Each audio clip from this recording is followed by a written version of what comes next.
Halo Ko Yudi Cen, apa Halo, kabar? malam Selamat Marcel. malam Ko. Nah, kabar? Baik, wah sudah lama sekali kita nggak IG live ya Ko ya.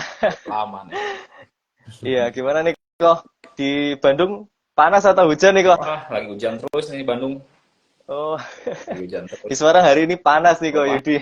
panas ya. Di Iya, Bandung hujan terus nih.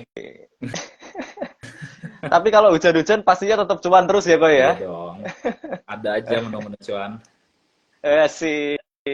Nah, menyambung ini tadi, bagi Sobat Kebi yang ingin join ke Telegramnya Ko Yudi, silakan klik link yang ada di bio Instagramnya Ko Yudi untuk registrasi online dengan kode AZ01. Nah, Sobat Kebi juga yang registrasi online mulai saat ini akan mendapatkan fee murah yaitu 0,09% selama 6 bulan. Jadi bisa memaksimalkan profitnya Sobat Kebi nih. Nah, Menarik banget tuh Ko kayaknya. Yudi, iya nih, selama 6 bulan loh kok. Iya, lagi promo tuh. Iya. Nah, sebelum kita memulai IG Live kita pada malam hari ini, saya ingin disclaimer on dulu bahwa setiap pembahasan yang ada di IG Live pada malam hari ini bukan merupakan rekomendasi beli ataupun jual, sehingga segala risiko menjadi tanggung jawab masing-masing investor. Nah, sebelum kita memulai, kita akan sedikit review sedikit ya. Perdagangan hari ini IHSG-nya ditutup di level 6.686 atau minus tipis di minus 0,19% dengan turnover yang cenderung sepi nih kok Yudi Iya, 7,8 triliun 7,8. aja. Iya. Iya, dan asiknya sayangnya masih net sell nih di 407 miliar. Nah, pertanyaan pertama nih kok Yudi. Ya, Kalau melihat market yang seperti ini, apakah sudah bottoming atau bagaimana nih kok? Melihat kan juga sentimen makronya kan cenderung begitu-begitu aja ya kok ya, nggak ada ya. yang menarik. Bagaimana So, nih pandangan kok oke. Yudi? So far, ya buat IHSG kita sih masih cenderungnya sideways ya, Marcel. Jadi range pergerakan sideways-nya dari 6557 sampai 6735 buat minornya, buat pergerakan lebih besarnya memang masih dari 6557 sampai 6960 sampai 6970. Jadi kalau misalkan aku sambil share gambar ya, gimana nih, Kak? Nah, Ya, thank you kok Yudi. Nah, jadi kalau misalnya teman-teman lihat sebenarnya ini pergerakan IHSG kita ini sebenarnya masih sideways teman-teman. Nah, memang 1-2 minggu terakhir ini lagi ada technical rebound ya. Kalau misalkan kita bisa lihat dan banyak juga nih saham-saham yang lagi rebound lumayan seperti di konstruksi, bank digital dan lain sebagainya ini kebagian rebound di area sini nih gitu ya. Namun memang masih tertahan di area resisten 6735 belum bisa lewat ini sementara ya memang kecenderungannya masih akan sideways di area 6557 di support bawah sini dan resisten atasnya masih di 6735. Selama nggak bisa lewatin 6735 ya kecenderungannya dia akan balik ke supportnya di 6557. Tapi kalau misalkan dia bisa lewatin 6735, nah baru nafasnya agak lumayan nih buat bulan-bulan ini sampai 6900. Tapi ya teman-teman boleh perhatiin support 6557 ini menjadi angka yang sangat penting ya. Kalau misalkan sampai tembus, maka IHSG ini kecenderungannya akan turun cukup lumayan dalam gitu ya. Jadi boleh hati-hati kalau misalkan 6557 ini sampai ditembus. Nah memang kalau misalkan kita lihat juga di 1 bulan terakhir ini asing masih terus net sell ya sampai 1,8 T gitu ya. Cukup cukup banyak ya. Oh sorry, 1 minggu ini 1,8 T gitu ya. Lumayan banyak nih. Jadi barang-barang besar semua ya kok ya Iya, net sell-nya. betul di big cap semua nih rata-rata. Nah, kalau IHSG-nya sideways kayak gini, terus Ya, sideways-nya range-nya lebar sekali, strateginya gimana nih kok Yudi? sebenarnya strategi yang bisa kita gunain ya rata-rata beli saham yang mulai baru belok atau beli saham-saham yang masih kecenderungannya adanya di area support ya dibandingkan beli ketika memang breakout terkecuali memang momentumnya masih kuat di saham-saham tersebut gitu. Nah, buat range target price, nah maka karena IHSG sendiri masih terkonsolidasi, maka target price biasanya nggak bisa terlalu gede. Target-target yang kita harapin tuh nggak bisa terlalu banyak. Mungkin 20-30% tuh udah bagus banget kalau misalkan teman-teman bisa gain dalam satu saham 30% buat market sekarang udah bagus. Tapi kalau misalkan dapat ekstra nih sampai 50-100% kayak kemarin misalkan BBHI ya itu eh, luar biasa lah. Tapi kan nggak semua saham seperti BBHI, itu pengecualian lah. Tapi saham-saham lain kan relatif ya 20-30% udah gitu ya mulai kembali koreksi. Kurang lebih seperti itu. Jadi kita bisa manfaatkan technical rebound-nya aja, udah dapat profit 20-30% ya kita better amankan, minimal amankan sebagian lah gitu. Wah, ini menarik ya kok ya. Berarti mainnya nggak bisa Hmm, terlalu panjang, tapi harus ya sekitar 20-30% lalu diamankan ya kok ya. betul, itu lebih wise ya kalau menurut aku di dalam market seperti sekarang karena IHSG-nya sendiri pun kecenderungan masih sideways, belum konfirmasi untuk kembali bullish. Jadi kita jangan terlalu apa ya berharap terlalu banyak. Wah ini target price-nya bisa ratusan persen bisa trend following. Untuk sementara jangan dulu gitu.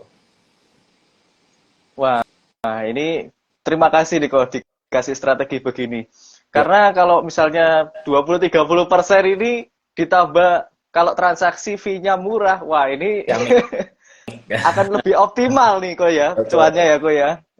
Betul, so pastiin Nah, buat join tuh, dapat fee 0,09% tuh nggak gampang ya, susah kalau menurut aku tuh. Itu hebat banget sih bisa kasih fee promo 0,09 gitu.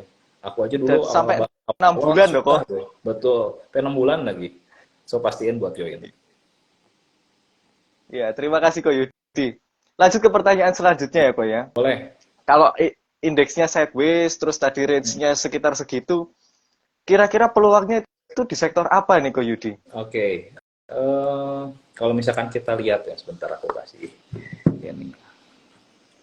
Nah, kalau misalkan kita lihat ya secara sektoral gitu ya, memang yang masih mendominasi pergerakan yang naiknya cukup lumayan ya dari transportasi, properti, cyclical, finance ya, lalu infrastructure dan yang lagi hype ini belakangan kan teknologi. Memang sektor-sektor ini yang di atas kita lihat secara momentum memang cukup baik ya.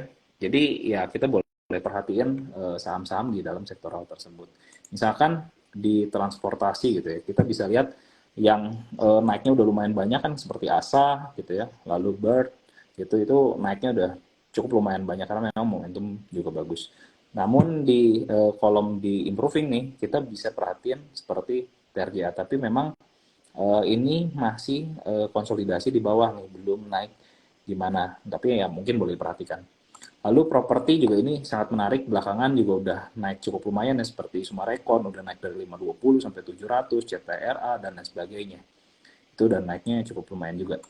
Lalu di cyclical gitu ya, ini ada yang cukup menarik juga, seperti SCMA, harga juga masih di bawah, secara momentum ini masih masih kuat gitu ya, boleh diperhatikan juga.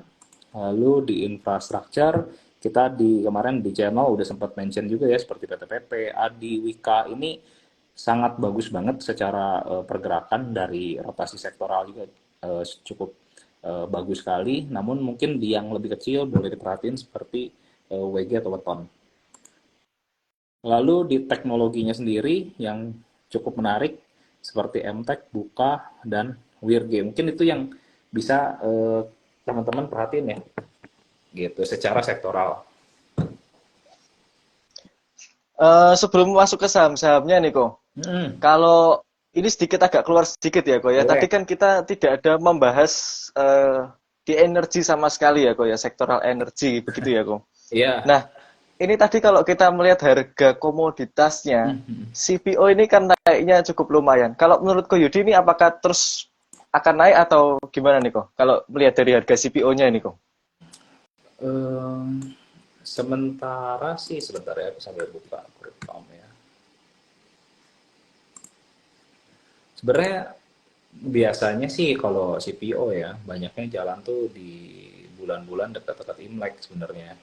Cuman kadang kita perhatiin nggak tahu ya kalau aku sih ngeliatin CPO ini meskipun harga harga komoditasnya ini naik ya tapi problemnya tuh memang saham-sahamnya tuh rata-rata eh, lagging semua nih nggak kebagian apa namanya nggak kebagian upside sama sekali gitu. Jadi kalau aku ya mungkin boleh diperhatiin aja saham-saham CPO gitu ya.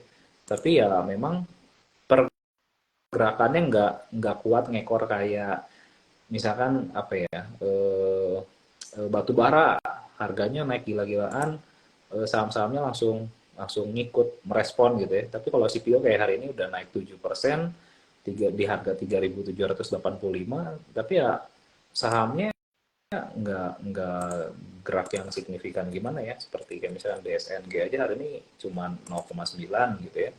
Lalu PAPG hari ini naik 0,88, lalu AALI gitu kita bisa lihat hari ini di penutupan plus 0,3%, lalu LSIP juga hari ini tutupannya kuning nih, nggak kemana-mana. Jadi memang meskipun harga crude palm oilnya naik 7%, tapi ya harga emiten-emiten tersebut belum kemana-mana. Namun boleh diperhatikan kenapa? Karena rata-rata emiten CPO ini semua rata-rata harganya masih di bawah juga. Gitu. Jadi kalau misalkan kita melihat ada inflow uang masuk yang cukup lumayan, kita boleh ikutan masuk sih sebenarnya. Kalau buat sekarang memang kita belum melihat adanya inflow yang cukup masif, jadi ya kita tunggu dulu aja gitu. Oke, terima kasih Ko Yudi. Tadi sedikit menyimpang sedikit daripada RRG-nya Ko Yudi. Nah, kalau tadi kita sudah bahas sektoral dan beberapa stock pick-nya Ko Yudi secara sektor, Ya, kalau stock pick yang dari Ko Yudi sendiri kira-kira yang ada angka support resistance-nya ini apa nih Ko? Kalau boleh di-share nih Ko. oke, oke boleh. Bentar. Nah, mungkin yang tadi aku udah sempat mention juga ya, dari sektoral yang mungkin masih cukup menarik ya. Karena ini emitennya MTEK gitu ya. Tapi sekali lagi disclaimer teman-teman, nanti teman-teman boleh silakan sesuaikan dengan analisa pribadinya teman-teman, karena ini bukan ajakan atau jual beli saham ya. Nah, untuk MTEK sendiri sebenarnya kalau kita lihat memang udah turunnya cukup lumayan ya.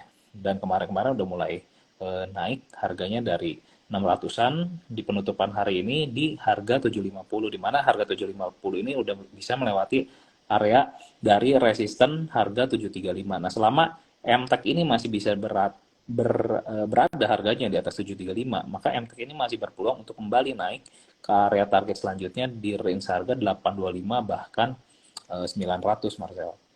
Lalu selanjutnya ada Bukalapak. Bukalapak ini kalau kita perhatiin secara pergerakannya cukup menarik ya, karena dia udah melewati batas dari trendline-nya, sudah melewati itu, maka untuk sementara waktu dia akan memulai fase uptrend ya, karena secara struktural minornya juga dia udah higher low. Jadi selama Bukalapak ini masih berada di atas harga 216, untuk sementara waktu ini masih berpeluang untuk kembali menguat menuju area target 236 bahkan 250 ya, selama catatannya dia masih bisa bertahan di atas angka 216. Lalu selanjutnya ada SCMA. SCMA ini juga cukup menarik, di mana hari ini baru melewati resisten trendline ya. Nah, selama SCMA ini masih bisa bertahan di atas angka 160, maka SCMA ini berpeluang untuk kembali naik menuju target selanjutnya. Resisten selanjutnya itu ada di angka 177 untuk target satunya, dan target duanya ada di angka 194. Lalu selanjutnya ada WIRG. WIRG ini cukup menarik di mana memang ini belum breakout, tapi kalau kita perhatikan secara struktural kecilnya, ini sudah membuat higher high dan higher low gitu ya. Dan dia hari ini penutupannya di angka 114, masih bisa bertahan di atas level resisten sebelumnya di angka 113. Nah, selama WIRG ini masih bisa bertahan di atas 113, maka WIRG ini akan kembali berpeluang untuk menguat menuju area 129 bahkan 144.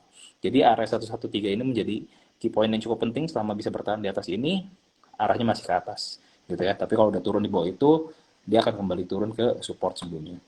Lalu selanjutnya di finance yang masih di bawah ini sebenarnya grup Panin. Grup Panin ini cukup menarik karena pergerakan belakangan ini cukup lumayan ya. Nah, kita boleh perhatiin untuk Panin Life gitu ya. Harga penutupan hari ini ada di angka 292 gitu ya. Dia sudah melewati dari downtrend line-nya juga. Kemarin sudah retest dengan candle merah, dan hari ini sudah mulai ada penguatan kembali dengan candle hijau. Nah, kalau misalkan Panin Life ini bisa naik di atas 298, maka dia mempunyai target penguatan hingga ke area 342. Catatannya Panin Live ini tidak boleh kembali turun di bawah angka 280. Lalu selanjutnya ada PTPP. PTPP ini juga cukup menarik di mana hari ini kembali menguat ya, melewati area resisten 620 nih. Nah, untuk pergerakan minggu ini bisa diperhatiin selama dia masih bisa bertahan di atas area 620, PTPP ini berpeluang kembali menguat menuju target 660 bahkan 735 gitu ya. Jadi kalau misalkan kita lihat dari dasarnya 520 sampai 735 ini upside-nya kurang lebih 40% kalau misalkan sampai ke 735 gitu ya. Tapi kalau dari dasar sekarang aja 520 sampai 620 ini 20% nih mulai naik kenaikannya. Jadi memang kalau kita perhatiin dengan potensi market sekarang range 20 sampai 40% itu udah cukup lumayan banget sebenarnya. Lalu selanjutnya ada Wika. Wika ini juga cukup pergerakannya cukup kuat ya di belakangan ini, momentumnya sangat baik. Kalau kita tadi lihat di sektoralnya pun cukup baik.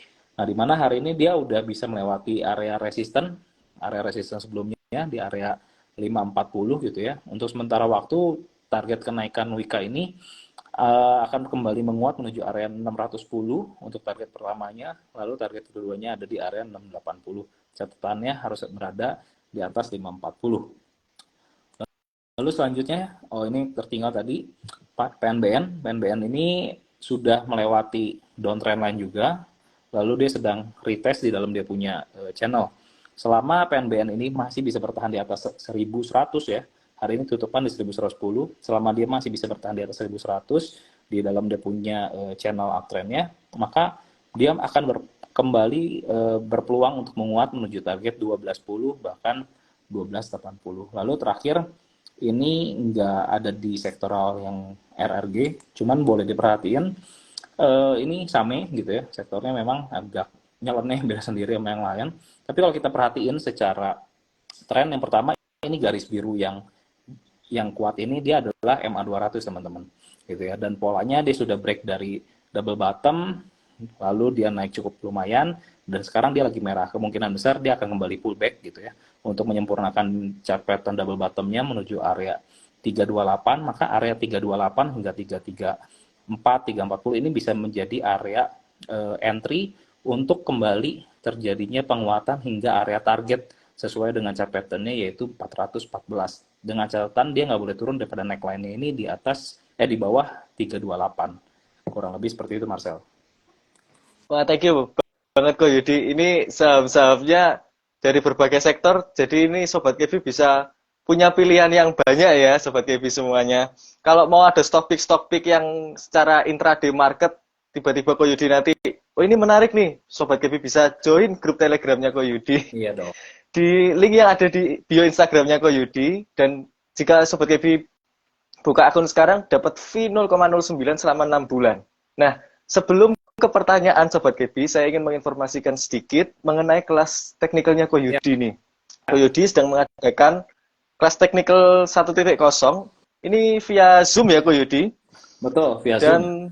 Nah, ini lebih jelas. Early bird-nya sampai 23 Juni 2023. Betul. Nah, benefitnya Sobat Kevi bisa lihat di screen, itu ada PDF materi, video rekaman, lalu ada grup alumni kelasnya, dan ada jadwal kelasnya juga. Itu Sobat Kevi bisa lihat di Instagramnya Koyudi ya, Ko ya, di Instagram feeds-nya Koyudi, dan bisa daftar juga. Oke, kita langsung masuk aja kali ya, Ko ya, ke pertanyaan yang pertama nih, Koyudi. Ini sudah ada yang masuk tentang PTBA nih, Ko. Gimana nih, Ko? Apakah bisa dibeli nih menjelang dividen? Kalau misalkan teman-teman cuma kejar dividen, sebaiknya jangan sih, karena banyaknya nanti kena dividen trap kayak yang lain-lain, emiten batubara yang lain. Tapi kalau misalkan kita memang lihat ya, maksudnya secara nominal ya, itu PTBA tuh dapat dividennya gede banget. Biasa 700-an, sekarang dapat 1097 ya seingat aku gitu. Itu emang gede banget PTBA. Dan kemarin waktu lagi ada pengumuman dikasih dividen 1097 itu harganya naik kurang lebih 10%. Nah, kalau teman-teman yang baru mau beli dan kejar PTBA, menurut aku kurang bijak. Karena kita harus tahu bahwa maksudnya performa PTBA ini kan sangat bagus ditopang dengan kemarin harga batu bara yang luar biasa bagus gitu ya. Tapi kalau kita lihat harga batu bara yang sekarang udah turun gini, maka earning tahun ini sama earning tahun depan pasti drop. Dan kalau kita kejar-kejaran di harga sekarang 3.800, ya menurut aku kurang bijak. Tapi buat teman-teman yang masih punya harganya, apalagi harga bawah, ya teman-teman boleh panen dividen dari PTBA karena itu gede banget dividennya. Wah, thank you Ko Yudi atas insight-nya di saham PTBA. Nah, ini kita masuk aja ke pertanyaan selanjutnya ya, Ko ya. Di NCKL nih, Ko. NCKL ini apa nih? NCKL hourly ada pattern cup and handle, tapi daily RSI-nya dead cross. Bentar ya, aku nggak pakai RSI. Ntar aku cek dulu RSI-nya.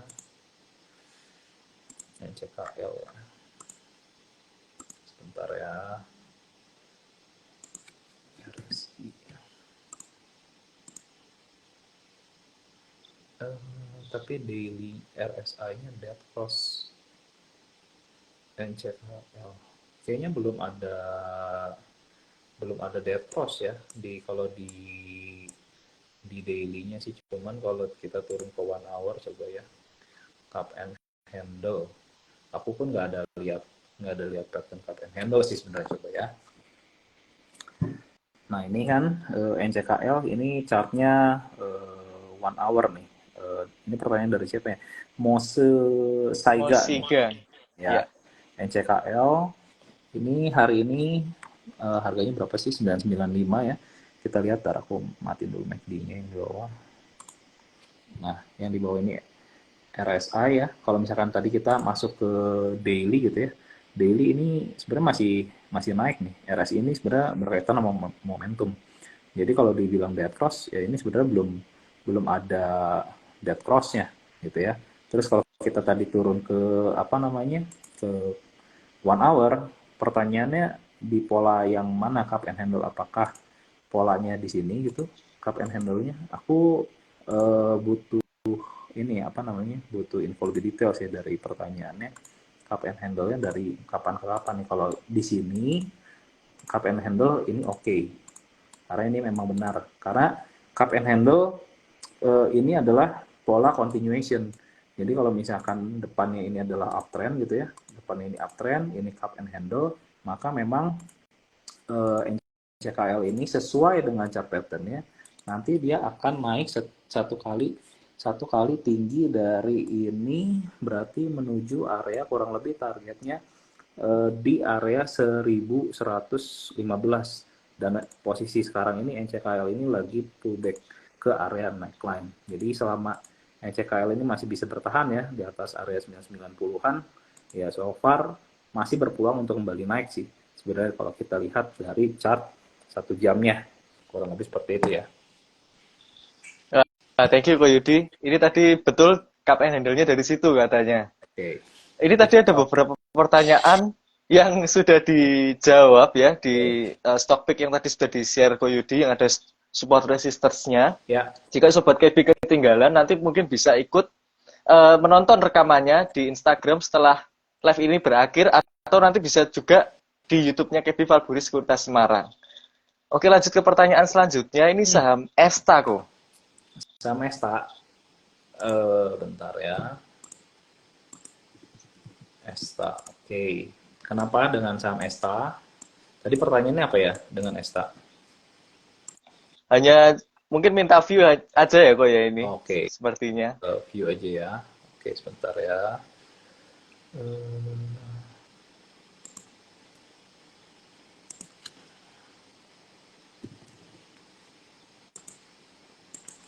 Oke, buat Esta sendiri ini dia udah naik dari dasarnya kan dari harga 80-an ya. Sekarang penutupan hari ini ada di 127. Nah, untuk support dan resisten terdekat ini, supportnya ada di area 124 ya buat Esta. Lalu untuk resistennya sendiri, ini ada di area 136. Gitu. Jadi untuk sementara polanya begini gitu ya. Nah, jadi untuk Esta sendiri Ini 136 tadi, ini di atas ini 136, lalu di bawah sini 124 gitu ya. Untuk sementara dia memang sedang bergerak dalam fase consolidation gitu ya. Nah, kalau misalkan dia masih terus bertahan di atas 124 ya kemungkinan besar ini akan menjadi rally gitu ya, rally base rally gitu ya. Dia akan kembali menguat. Tapi boleh hati-hati kalau ternyata dia kembali turun di bawah 124 ini membentuk double top pattern, maka dia akan kembali turun. Jadi key pointnya 124 ini menjadi level penting nih buat Extra. Jangan sampai tutup dan turun di bawah 124 gitu. Terima kasih Ko Yudi atas jawabannya di saham Esta. Bagi Sobat Kibi yang ada pertanyaan, silakan ditulis juga di kolom komentar atau di kolom Q&A. Nah, lanjut ke pertanyaan selanjutnya. Ini tadi ada yang masuk di Tekim dan INKP nih, Ko. Sektor pulp, sektor kertas nih. Gimana nih, Ko, view-nya, Ko Yudi? Tekim sama NKP ini kan sebenarnya lagi ini ya apa namanya lagi reversal dari dia punya bottom gitu ya. Sementara memang masih menarik, namun yang boleh diperhatikan adalah teman-teman punya harganya di harga berapa gitu. Nah kalau misalkan harganya itu di 6.300 misalkan kayak Tekim ya agak mengkhawatirkan. Tapi kalau misalkan teman-teman punyanya adalah ketika harganya ini misalkan break ya di harga 6.100 ya ini cukup menarik karena dia akan kembali naik ke area target kurang lebih di area 6.575. Sebentar ya aku gambar dulu, ntar aku share gambarnya. Thank 6575 you, Ko Yudi. yang ininya 6075 kurang lebih. Nah, gitu ya. Nah, misalkan teman-teman lihat di sini ini adalah gambar dari Tekim gitu ya. Nah, kalau kita lihat gedenya ini kan dia lagi ada downtrend line ya buat Tekim nih. Nah, Tekim di sini 3 hari ini lagi coba break daripada downtrend line-nya nih. Gitu. Jadi kalau misalnya teman-teman baru belinya di sini memang teman-teman boleh perhatiin apakah dia eh, bisa melewati area trendline nggak. Nah, tapi kalau misalkan teman-teman yang punyanya waktu dia break dari consolidation sebelumnya, beli jadi 6075 ya, teman-teman udah floating profit agak lega gitu ya, karena masih punya spare profit dengan target 6575 sesuai area consolidation sebawahnya untuk menjadi target. Nah, tapi kalau misalkan ternyata nggak bisa break, ada kemungkinan untuk Tekim ini akan kembali retrace dulu ke bawah gitu ya. Ya, kuncinya dia nggak boleh turun di bawah 6075 tuh. Kalau dia turun di bawah ini dia akan kembali turun. Tapi kalau misalkan dia tahan di atas 6075, dia possibility-nya akan naik lagi ke 6575 gitu. Jadi key point-nya nggak boleh turun di bawah 6075 nih buat Tekim gitu ya. Lalu buat INKP-nya, untuk INKP ini chartnya lebih bagus kalau menurut aku dibandingkan apa namanya Tekimnya, karena hari ini dia udah confirm dan break daripada dia punya pola double bottom ya. Maka targetnya ini bentar aku gambarin dulu. Targetnya ini kurang lebih ada di 9150 nih. Masih lumayan offsetnya. Note-nya supportnya ini ada di 7975 ya. Sebentar. 7975. Nah, jadi memang dua paket ini ya, Tekim NKP biasanya memang bergeraknya berbarengan nih. Kalau yang satunya naik lumayan biasanya ya saling kayak magnet, saling kejar-kejaran. Tapi kalau buat aku chartnya sementara yang lebih menarik adalah chartnya INKP. Ya, kalau misalnya kita lihatin polanya, ini double bottom pattern teman-teman, double bottom gitu ya. Dan dia udah break daripada neckline-nya di area 7975, maka selama INKP ini bisa bertahan di area ini, di atas area 7975, 8000 lah ya, targetnya ini ke 9150, kurang lebih potensi upside-nya mungkin berapa persen tuh? 10% lebih ya. Nah, 15% untuk potensi upside. Dengan kalau misalkan baru mau masuk sekarang, ya resiko ke bawahnya kurang lebih 3%-an dengan potensi upside 12%, risk 3% ini masih sangat menarik untuk INKP. Berarti ini memang seperti itu. secara risk reward INKP ini lebih menarik ya kok ya daripada Tekim. Karena sudah Sudah break ya confirm kok breaknya. ya. Kalau Iya. Tekim masih belum, masih di persimpangan. Kalau aku lebih suka yang seperti ini, lebih confirm arahnya. Itu lebih tenang kita. Gitu. Oke. Terima kasih Ko Yudi. Sama Ini tadi ada yang masuk beberapa pertanyaan dari beberapa orang yang berbeda soal Arto kok. Arto ya. Kenapa tuh Arto?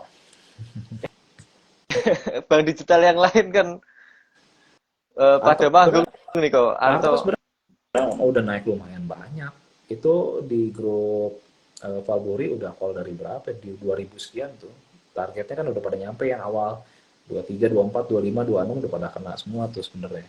Nah, cuma sekarang kan udah naik, udah di atas itu, udah 3000 sekian Arto.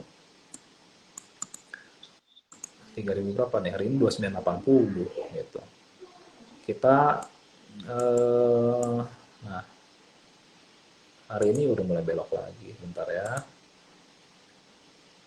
Makanya kalau Sobat KB nggak mau ketinggalan, HK di pucuk-pucuk, mau pas lagi bottom, mau belok naik, Sobat KB bisa ikut arahannya Ko Yudi di grup Telegramnya Ko Yudi. Jadi bisa dapat chart dari Ko Yudi, Arto itu masih di bawah ya Ko ya? Dan targetnya sudah kena semua ya Ko Yudi? Udah. Sisanya tinggal floating profit aja, pasang trailing stop. Oke. Nah, buat Arto, kita tuh waktu itu masuk di area sini nih, teman-teman ya. Jadi masuknya di area sini buat yang di KB Valburi gitu ya. Targetnya sampai 24, 25, 26 ini udah pada hit sebenarnya gitu ya. Lalu turun, lalu di sini dia memang break. Nah, buat posisi sekarang gitu ya, dia turun, dia tes, dia punya area support yang sebelumnya ada di sini gitu ya. Nah, selama Arto ini masih bisa bertahan di angka di atas 2890 ya, selama masih bisa bertahan di atas ini, peluangnya dia masih bisa kembali menguat, minimal ya balik ke high sebelumnya itu ada di 3320, maksimal sementara bisa menuju target 3770, tapi pastiin dia nggak tutup di bawah tadi 2890. Kalau dia tutup di bawah ini ya dia akan kembali turun untuk sementara waktu. Jadi kalau misalnya teman-teman yang baru beli boleh berhati-hati, tapi kalau yang udah punya modal dari bawah tinggal dijaga aja. Selama dia nggak lower low masih boleh hold gitu ya. Thank you Ko Yudi. Wah ini ada pertanyaan lagi mengenai view-nya BRPT kok. BRPT, oke.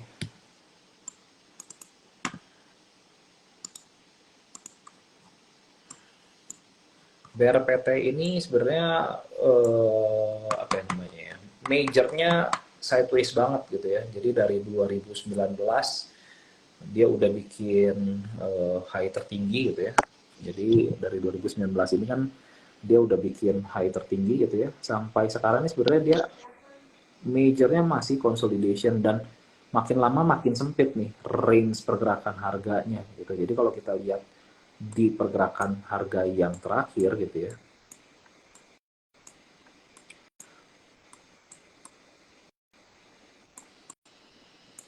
Sebentar. Nah. Gitu ya. Untuk pergerakan harganya sebenarnya selama dia masih bisa berada di atas 750 nih masih good dengan target ke arah area 840 nih. Jadi selama dia masih bisa di atas 750 ya kemungkinan besar dia akan kembali ke atas nih menuju area resisten 840. Tapi kalau misalnya dia kembali turun di bawah 750 dia akan lower low ke bawah nih, hati-hati. Gitu ya. Tapi kalau buat BRPT sebenarnya harga-harga dekat-dekat 700 ini sebenarnya cukup murah karena pergerakannya dari yang sebelumnya kita bisa lihat ya. Di sini 700 sampai 1000. Ini upside-nya 50% nih. Jadi kalau misalkan di sini kita belinya di daerah 700-an, kalau posisi sekarang selama dia bisa di atas 750 tadi potensi upside 840 break ini ya dia bisa balik lagi ke area 990 sampai area 1000 gitu. Secara risk reward kalau gede ya memang ini masih sangat menarik ya, tapi kalau kecil boleh dijaga resikonya tetap gitu. Thank you Ko Yudi. Ini tadi ada beberapa pertanyaan soal teknikal. Ini mungkin bisa dijawab nanti kalau ikut kelasnya Ko Yudi ya, Ko ya. Kelas Ya, technical 1.0-nya ini ya, Ko. karena di Early teori bird-nya sebenarnya sampai besok Jumat, ya, Ko betul. ya. Karena sebenarnya teknikalnya banyak banget ya alirannya gitu. Nah, kalau misalkan teman-teman bisa mengertinya dengan simple gitu, caranya sebenarnya teknikal ini juga sederhana, nggak yang complicated. Gimana nanti akan dibahas sih, dijelas gimana caranya bikin analisa dengan sederhana gitu. Wah, thank you, Ko Yudi. Kita lanjut ke pertanyaan selanjutnya ya, Ko ya. Ya, Ini boleh. ada Pegas, Ko. Gas, oke.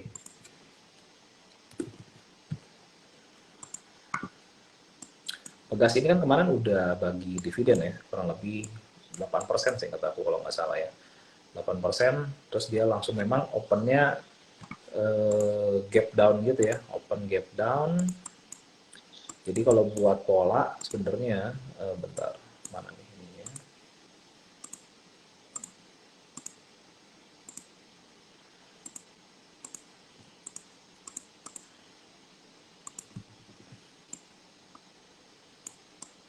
Nah, gitu ya. Jadi kemarin nih Pegas ini kan gap down di sini ya. Gap down, lalu pergerakan harganya dia ada di bawah support yang terendah sebelumnya di area kurang lebih 13.25 gitu ya. Kalau kita lihat pergerakannya memang ini lagi drop, bikin base, lagi drop lagi ke bawah. Maka target penurunannya ini kurang lebih ada di area berapa nih? 1190 sampai 1200 untuk sementara waktu ya. Selama Pegas ini nggak bisa naik di atas berapa 13.25, maka arahnya adalah menuju area 1200 gitu ya. Nah, ini juga karena ada dividen gitu. Yang dividen kemarin-kemarin juga biasanya semua rata-rata udah pada turun sih. Jadi kalau misalnya teman-teman baru kejar karena beli karena pengen dapetin dividen, biasanya penurunannya lebih besar daripada dividennya. Nah, itu biasanya disebut sebagai dividen trap sih, teman-teman. Jadi hati-hati kalau misalkan beli, oh iya dividennya gede, tapi teman-teman bukan mau invest gitu ya, cuman karena pengen trading dapetin dividen, biasanya teman-teman ujung-ujungnya tekor. Kecuali teman-teman memang nggak liatin harganya, teman-teman emang cuma pengen dapetin dividennya aja nggak di tradingin, ya itu beda cerita. Tapi kalau teman-teman trading karena pengen dapetin dividennya, biasanya tekor gitu. Jadi hati-hati, apalagi dengan kondisi ARB udah nggak 7% gitu. Kalau misalkan dia apa dividennya 15%, ya teman-teman beli terus jual di ARB pertama keluar ya teman-teman cuan. Tapi kalau enggak ya teman-teman bisa 3 kali ARB ya lossnya lebih gede daripada dividennya gitu. Apalagi sekarang ARB-nya udah 15% gitu. Gitu ya. Thank you, Ko Yudi. Ini lanjut ke pertanyaan selanjutnya. Ini tadi ada beberapa yang bertanya soal BRIS, Ko. BRIS.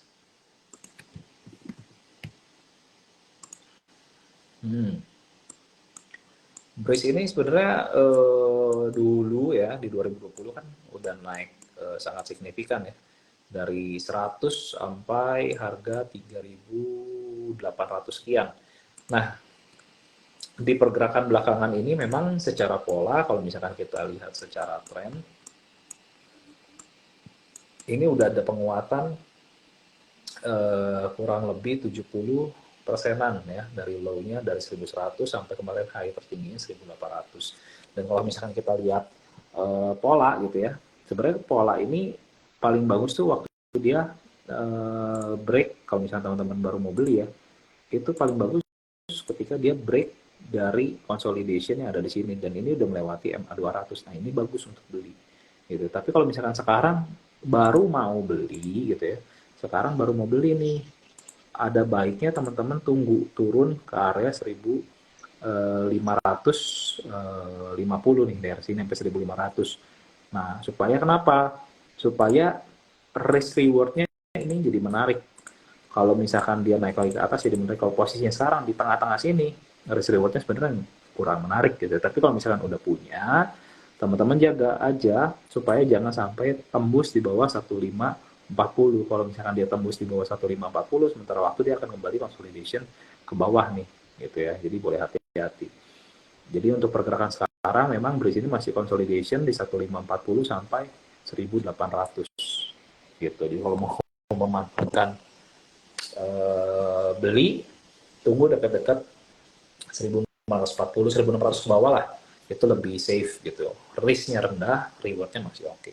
Tapi kalau misalkan dipaksain, apalagi belinya dekat-dekat 1800 ya, sekarang udah floatingnya mungkin dekat-dekat 10%, agak lumayan. Jadi memang ketika kita beli, kita harus perhatiin sih area entry yang ideal di mana. Lebih baik nggak beli dibandingin paksain beli tapi floating loss gitu, buat apa. Makanya penting juga kita bikin yang namanya trading plan gitu. Wah, ini thank you banget nih Ko Yudi diberi beberapa saham.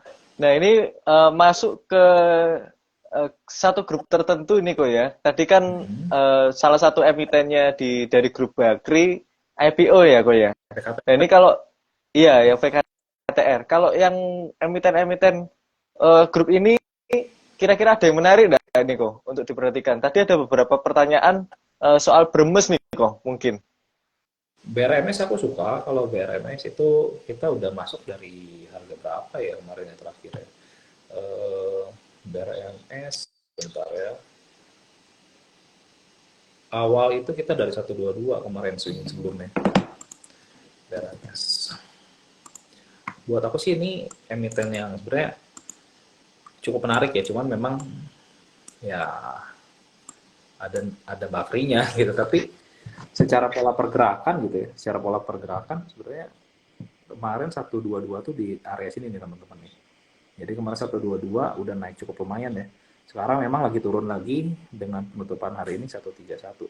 Tapi ya selama dia masih bisa bertahan di atas 127-an ya, ini BRMS ini berpeluang untuk sideways gitu ya di range harga ini. Jadi kalau buat yang belum punya ya harga-harga segini 12 ya 30 ke bawah lah, ini menarik untuk ngambil pola sideways-nya. Tapi kalau misalkan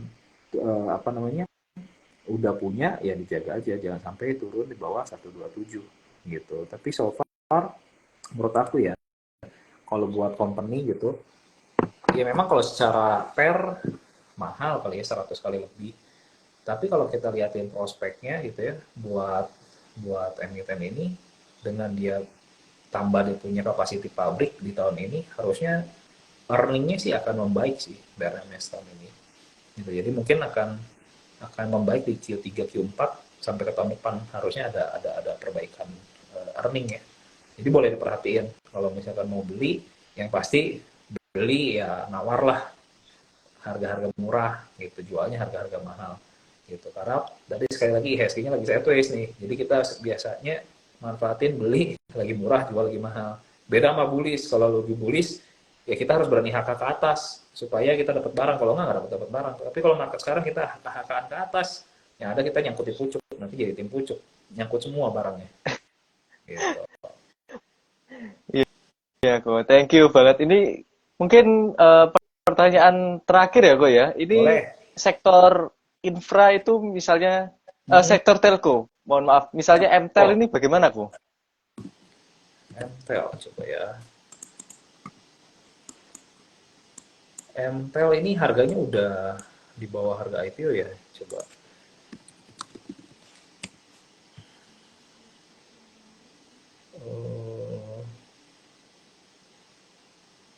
Iya, harga IPO MTEL kan 800. Ya, IPO-nya 800. 800 ya.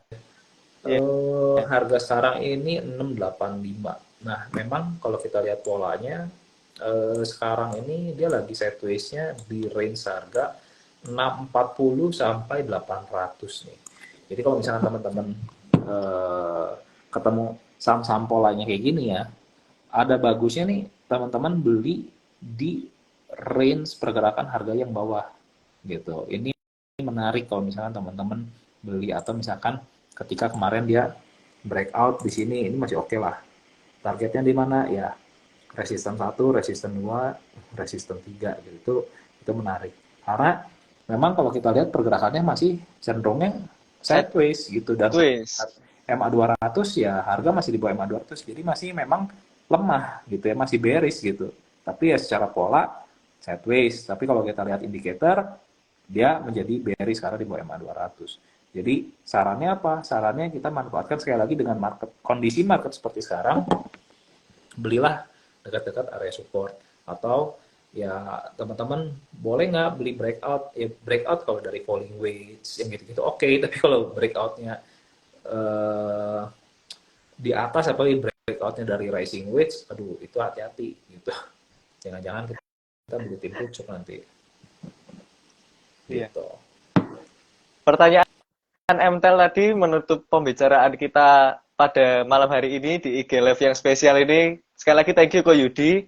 Dan saya ingin mengingatkan juga untuk Sobat KB yang ingin join grup telegramnya Ko Yudi. Sekarang ini ada promo fee murah ya.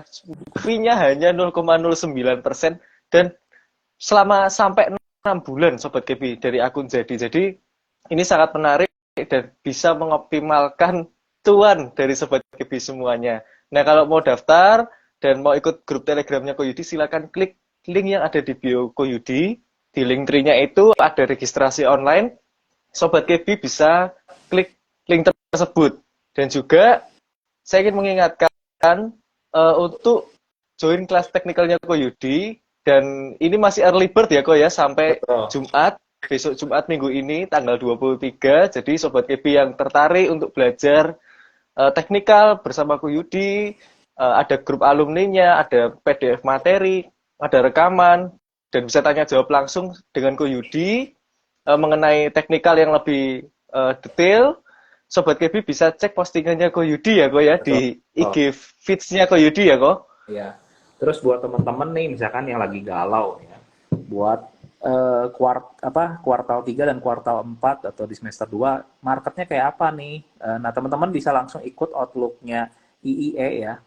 Ini buat outlook semester 2 di tahun 2023, kurang lebih apa aja yang menarik secara makro, fundamental seperti apa, top down analisis seperti apa. Pastiin aja langsung join di seminar ini. Ini harganya cuma 500.000 tapi pasti berbobot banget buat teman. Ini pembeliannya bisa langsung beli lewat loket.com atau Blibli, atau linknya teman-teman bisa langsung scan QR-nya aja gitu ya dari IG-nya aku, atau langsung klik ke IG-nya aku untuk lihat gitu ya untuk Outlook 2023 gitu. Jadi yang pasti teman-teman selalu untuk belajar dan membuka diri supaya kita bisa melihat adaptasi nih dengan market seperti apa, karena memang tiap tahun pasti berubah gitu ya. Yang dulu misalkan 2020, 2021 teman-teman HK apapun keluar pasti selamat. Kalau sekarang teman-teman main HK biasanya keluarnya susah dengan selamat ya. Kalau keluar sih semua pasti bisa keluar, cuman masalahnya untung atau rugi gitu aja. Gitu. Iya ini kok. Market sideways begini memang tricky ya kok ya. Betul. Oke, terima kasih Sobat KB atas waktunya. Terima kasih Ko Yudi atas waktunya. Kita bisa IG Live pada malam hari ini. Sekali lagi saya mengucapkan terima kasih untuk semuanya dan see you next time. Thank you Ko Yudi. Sampai ketemu. Goodbye. Sobat KB. Sampai ketemu.